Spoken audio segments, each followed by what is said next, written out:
Hello po, this is Neva Sayuhay, ang inyong learner. Welcome po kayo sa aking channel. Welcome rin po kayo sa aking Preach from Home program. Sa pagkakataong ito ay narito na po tayo sa chapter 6 ng unang sulat ni Apostol Pablo sa mga taga-Corinto. At itong video ito na ating gagawin ay bibigyan po natin ng title na Your Bodies are Temple of the Holy Spirit. At ang video po rin papasimula after a short intro.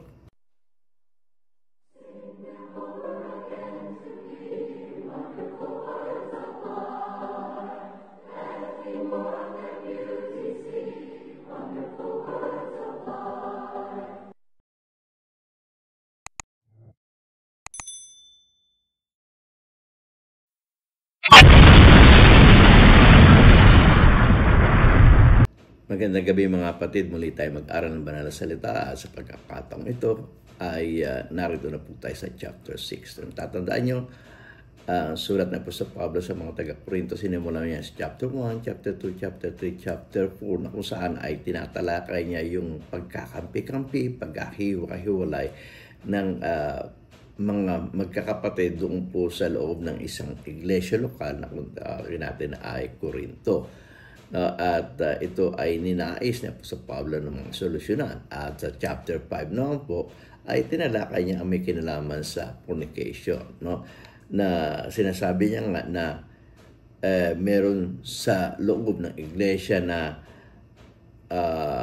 sinisipingan yung madrasta, yung kanyang madrasta, yung asawa ng kanyang ama. At dito ay tinalakay niya na hindi dapat na itakwil yung tao, kundi alisin sa tao yung kasalanan ng fornication. At sa chapter 6 naman, dito nga sa ating tatalakayan naman na natin dito yung mga magkakapatid sa loob ng iglesia na imbis na pag-usapan nila yung kanilang suliranin sa loob ng iglesia ng Panginoon, ay inilalabas nila sa mga hukuman. No? Dinidemanda nila yung kapatid nila na nagkakasala sa kanila na imbis na sila mismo ang mag-usap. At yun yung matutunghayan natin dito po sa chapter 6 ng unang sulat ni Apostol Pablo sa mga taga-Corinto. At ganito po ang ating mababasa sa verse 1. 1 Corinthians chapter 6 verse 1, ang sabi po ay ganito, If any of you has a dispute with another, do you dare to take it before the ungodly for judgment instead of before the Lord's people? Yun nga yung sinasabi niya po sa Pablo. Ano? Sabi niya doon sa Tagalog, papasahin po natin yung unang Corinto kapitulo 6, talatang 1, at ang ating mababasahin po ay nasa New Filipino Version. Ganito pong ating mababasa. Kapag sino man sa inyo na may usapin laban sa isang kapatid, nangangahas ba siya na magsakdal sa harapan ng mga di matuwid, yung nga po yung hukuman sa labas, ano po, at hindi sa harapan ng mga hinirang ng Diyos? Bakit ganun ang nangyayari sa inyo? Yun ang ibig sabihin ng Apostol Pablo. Imbis na kayo mismo ang mag-usap tungkol dun sa inyong mga usapin, bakit inilalabas nyo pa ng iglesia? Bakit doon pa sa hukuman, no, sa labas ninyo siya dinidemanda? So, sa verse 2, ganito ating mabasa. 1 Corinthians chapter 6 verse 2, Or do you not know that the Lord's people will judge the world? And if you are to judge the world, are you not too competent to judge trivial cases? Sabi sa Tagalog ay ganito, sa unang Corinto, kapitulo 6, talatang 2, hindi ba ninyo nalalaman na ang mga hinirang ng Diyos ang hahatol sa sanlibutan?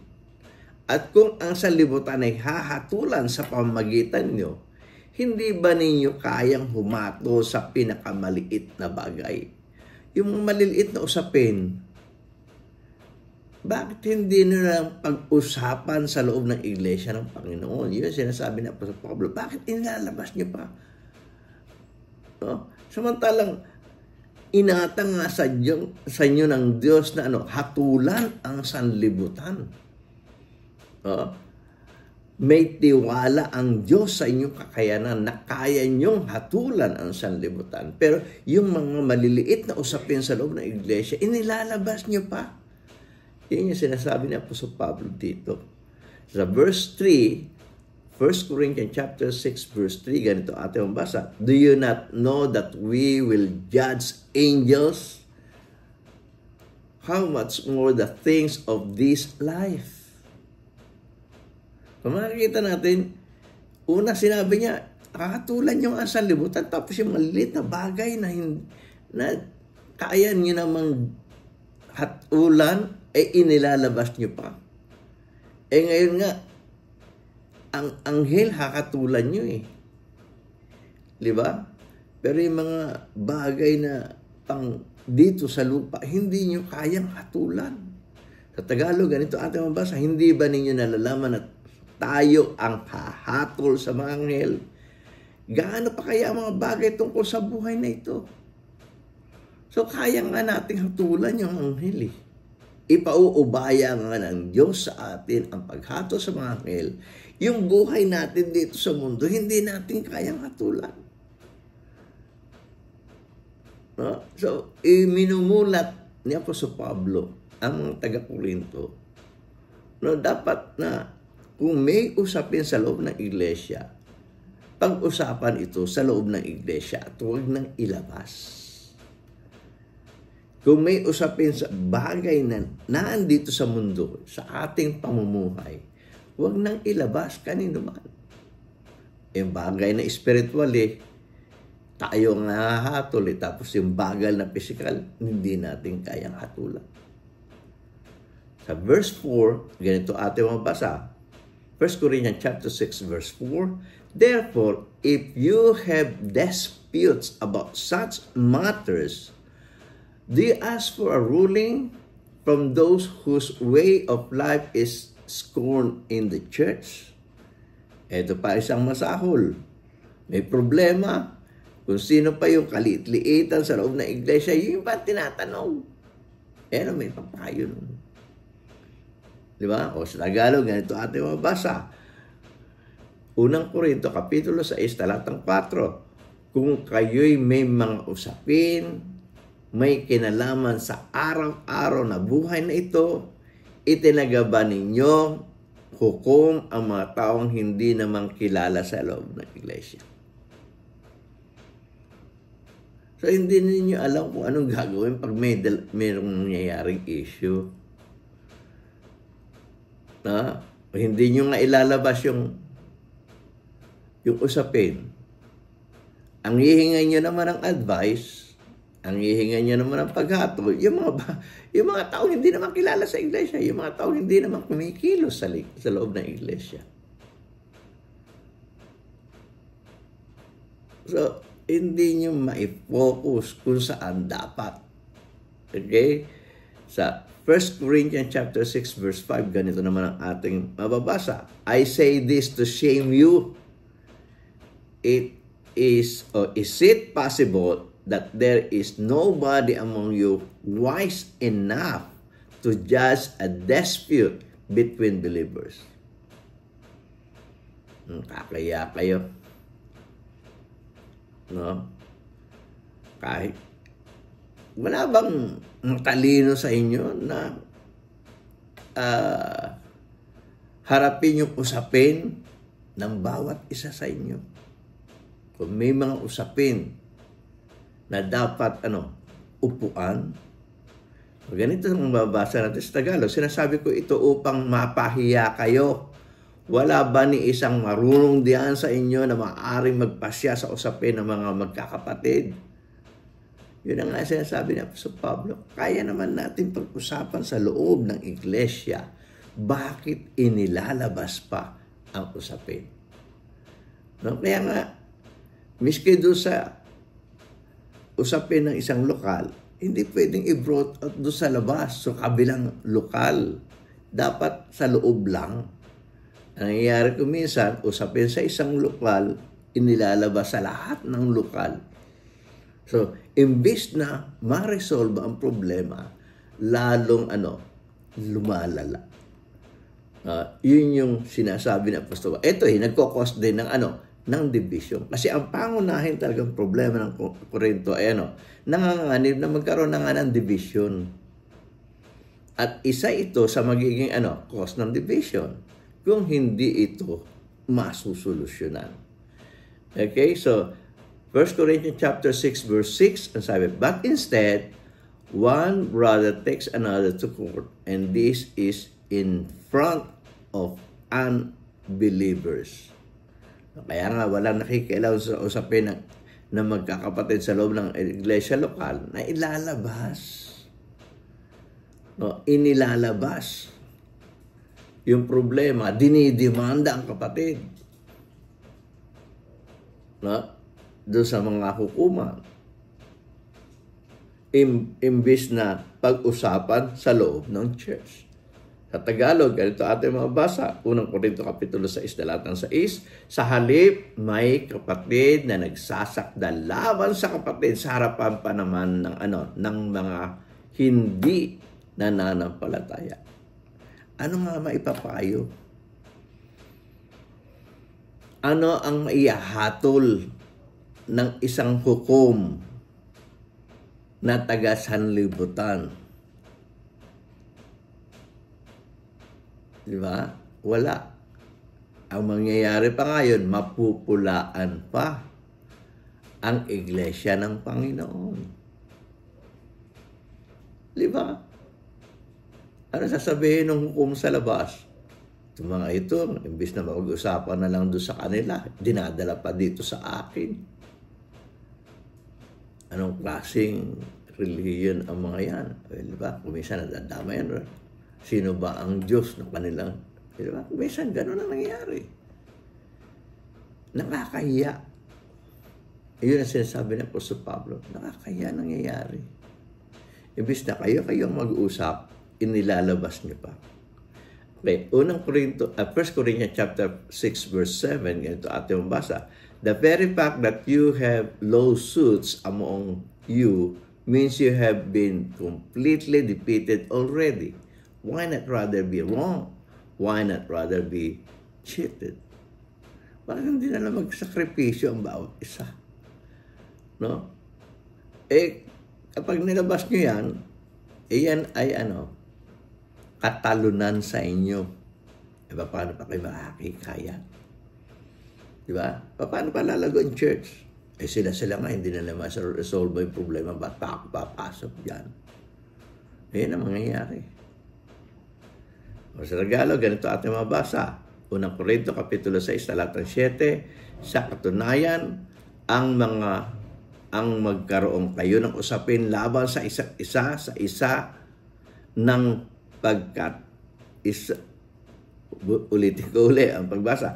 Sa katunayan, ang magkaroon kayo ng usapin laban sa isa't isa ay isa ng pagkatalo para sa inyo.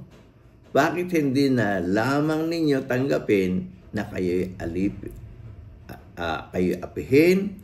Bakit hindi na lamang ninyo tanggapin ang magparaya? Hindi ako minsan pagtiis. Minsan may mga kapatid na pasaway. O di, pagtiisan mo na lang. Kaysa ilabas nyo pa yung issue. Yung usapin. Diba? At pag inilabas yung iyo, ito ay isa ng pagkatalo para sa inyo. Okay? 1 Corinthians chapter 6 verse 8. So, sunod-sunod lang nating binabasa.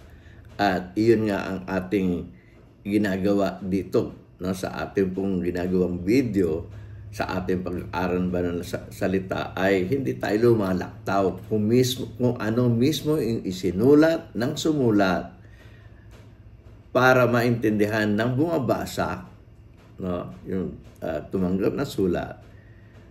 Ganon rin tayong nakikibasa, basahin natin verse by verse. Kaya yun ang ginagawa natin, binabasa natin verse by verse.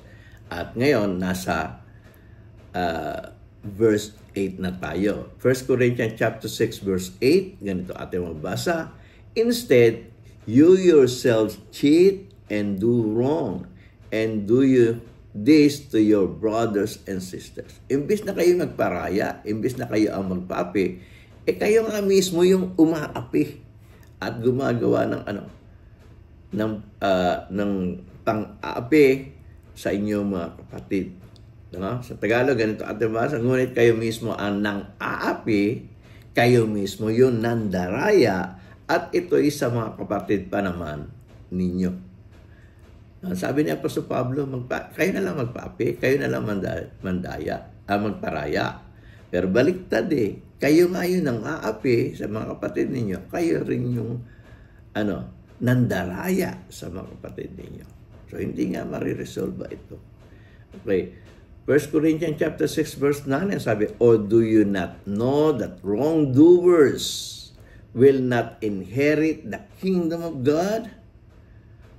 Do not be deceived. Neither the sexual immoral, nor idolaters, nor adulterers, nor men who have sex with men. No? Ituloy natin pagbasa sa 1 Corinthians chapter 6 verse 10, nor thieves, nor the greedy, nor the drunkards, nor the slanderers, nor the swindlers will inherit the kingdom of God. Okay? Sa Tagalog, ganito ating mababasa. Unang Korinto, Kapitulo 6, versikulo 9, at itutuloy natin sa versikulo 10. Ganito ating mababasa. Hindi ba ninyo alam na ang masasamang tao ay hindi makakabahagi sa kaharian ng Diyos? Ay, mga gumagawa ng kasalanan, huwag kayong padaya. Ang mga nakikiapid, ang mga sumasamba sa Diyos-Diyosan, ang mga mangangalunya, ang mga nakikipagtalik sa kapwa lalaki o sa kapwa babae, ang mga magnanakaw, ang mga sakim, mga lasenggo, mga panlait, mga mandaraya ay hindi makakabahagi sa kaharian ng Diyos. Kaya nga yun yung inaalis. Sa loob ng iglesia, kapag merong lasenggo, hindi yung lasenggo ang alisin, kundi yung kanyang paglalaseng. Yung magnanakaw, hindi yung nanakaw ang alisin, kundi yung kanyang pagnanakaw. Okay?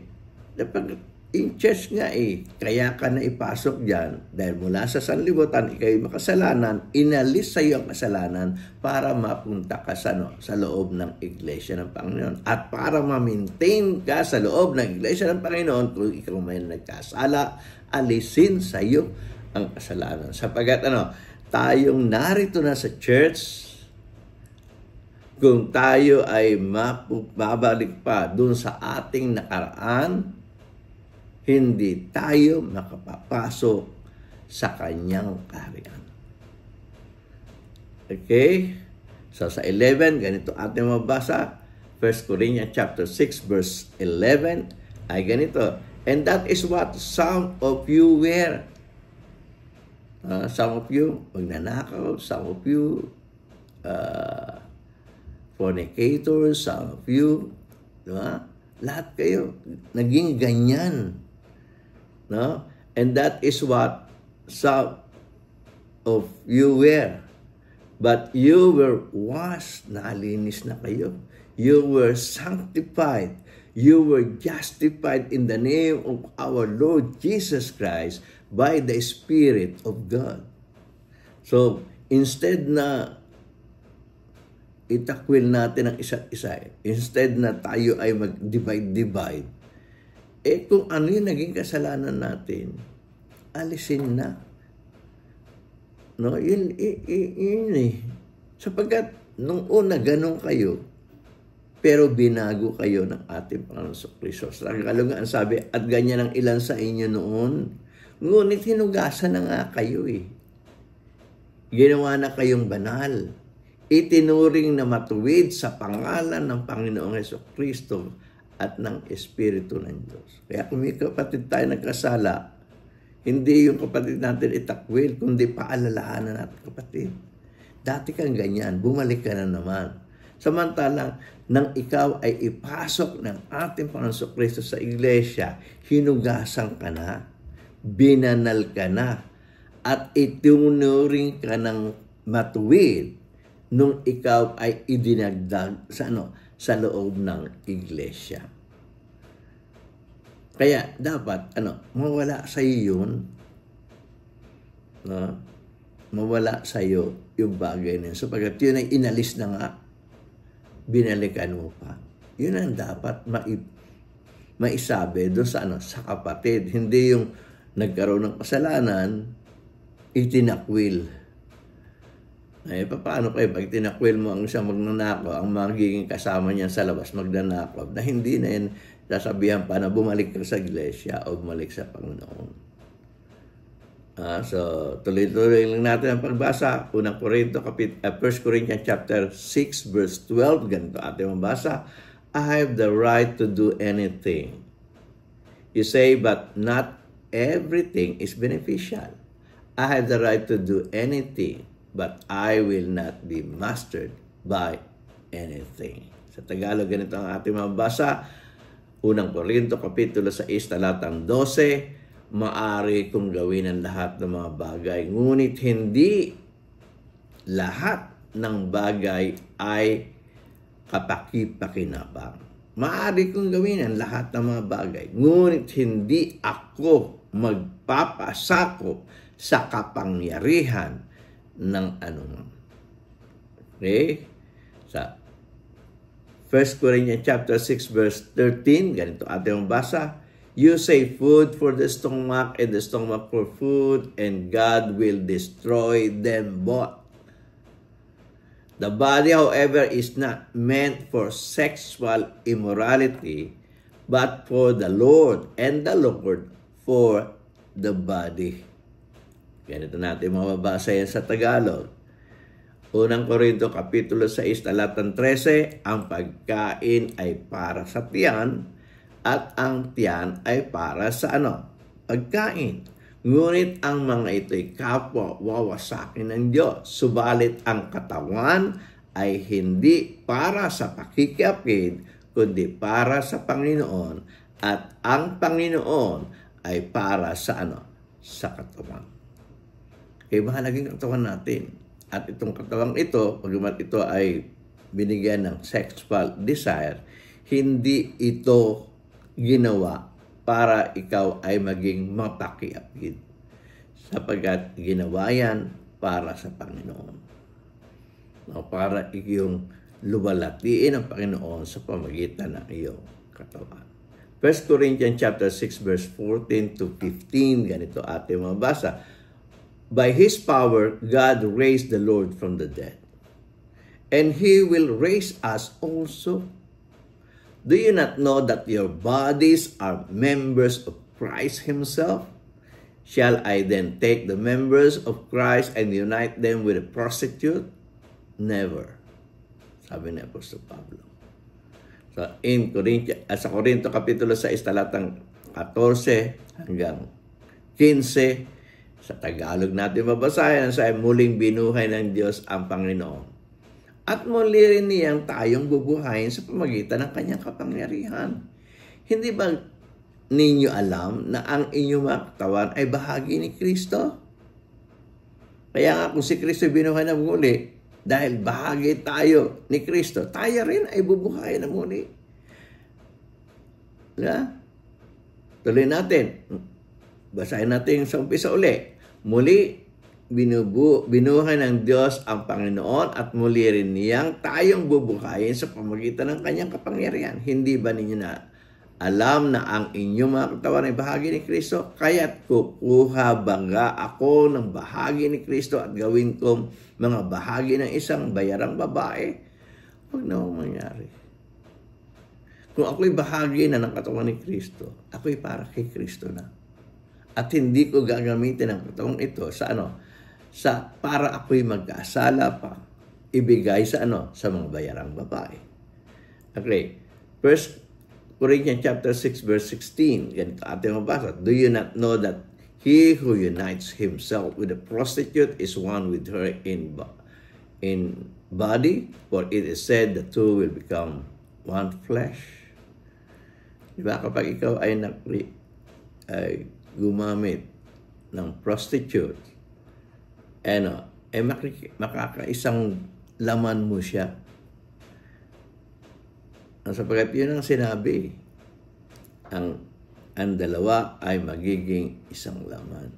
Sa Tagalog, ganito ating mabasa. Hindi ba ninyo alam na ang lalaking nakikisama sa isang bayang babae, nagiging ikaisang katawan nito, sapagkat sasaad ang dalawa ay magiging isang laman. Okay? So, sa 1 Corinthians chapter 6 verse 17 to 18, ganito ating mabasa. But whoever is united with the Lord is one with Him in spirit. Flee from sexual immorality. All other sins a person commits are outside the body. But whoever sins sexually sins against their own body. So sa lahat ng mga kasalanan, iba itong sin of fornication. Sapagkat ito ay nagkakasala ka sa loob mismo o sa iyong mismong sariling katawan. Kasi ang ibang mga kasalanan, outside the body yun. Para maliwanag at para doon sa mga humihiling na mga subscriber natin na basahin din naman sa Tagalog, ay babasahin natin sa Tagalog. Unang Korinto, Kapitulo 6, talatang 17 hanggang 18. Ganito ang ating mabasa. Ngunit ang taong nakikisama sa Panginoon ay nagiging kaisa ng Panginoon sa Espiritu. Layuan ninyo ang pakikiapid. Ang bawat kasalanan na gagawa ng tao ay nasa labas ng katawan. Ngunit ang pakikiapid ay nagkakasala laban sa kanyang sariling katawan.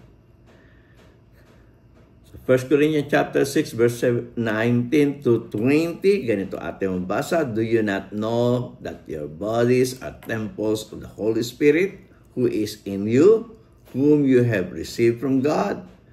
You are not your own. You were bought at a price. Therefore, honor God with your bodies. Sa Tagalog, ito ating mabasa. O hindi ba ganinyo nalalaman na ang inyong katawan ay templo ng banal na Espiritu na taglay ninyo mula sa Diyos at hindi ninyo pag-aari ang inyong sarili sapagkat mahal ang pagkakabili sa inyo. Kaya't luwalhatiin ninyo ang Diyos sa pamamagitan ng inyong katawan. So dito po sa chapter 6 ay ay nilagom ng ating butihing apostol na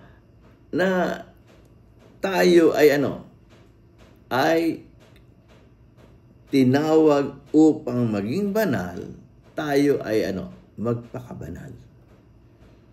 No, at sana kung meron mang magiging suliranin sa buhay natin, sa loob ng iglesia ng Panginoon, ang usaping ito'y manatili sa loob ng sa loob ng iglesia ng Panginoon at hindi na ito ilabas.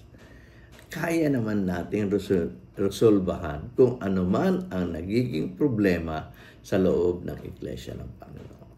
Ito po yung chapter 6 at susunod po ay pupunta na po tayo sa chapter 7 ng unang sulat ng Apostol Pablo sa mga taga-Korinto. At kung paano po ninyo ako sinamahan sa videong ito, naniniwala po ang inyong likod, si Bot Hayuhay, ang inyong ka-learner, ay muli ninyong sasamahan sa mga susunod pang mga video na akin pong i-upload. Muli, maraming salamat po. And to God be the glory.